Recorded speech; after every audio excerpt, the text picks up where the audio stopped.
A leper once approached Jesus and asked him, "Lord, if you're willing, can you make me clean?"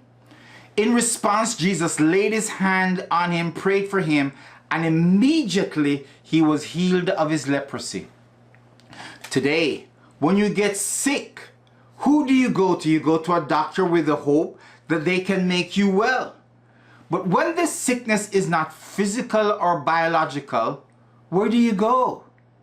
When you are bearing a broken heart, a wounded spirit, anxiety from an uncertain future, grief, self-hate, isolation, loneliness, disappointment, and fear, how do you get relief? Unfortunately, many turn to alcohol or drugs to find relief, but instead end up worse off than when they started. Did you know that Jesus can heal every element of your life, body, spirit, and mind? He healed the leper in Matthew 8.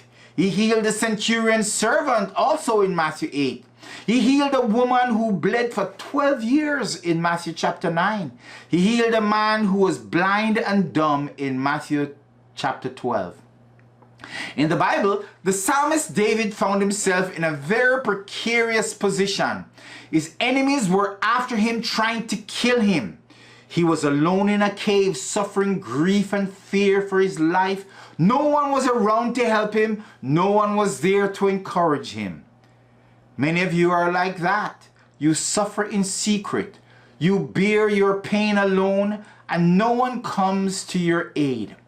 In Psalm 142 in the Bible, David realizes that he's not alone and that there is someone whom he can cry out to. So he begins to pray this prayer. He says, "I cry out to the Lord with my voice. With my voice to the Lord, I make my supplication. I pour out my complaint before him. I declare before him my trouble. When my spirit was overwhelmed within me, then you knew my path. In the way in which I walk, they have secretly set a snare for me. Look on my right hand and see, for there is no one who acknowledges me. Refuge has failed me. No one cares for my soul. I cried out to you, O Lord.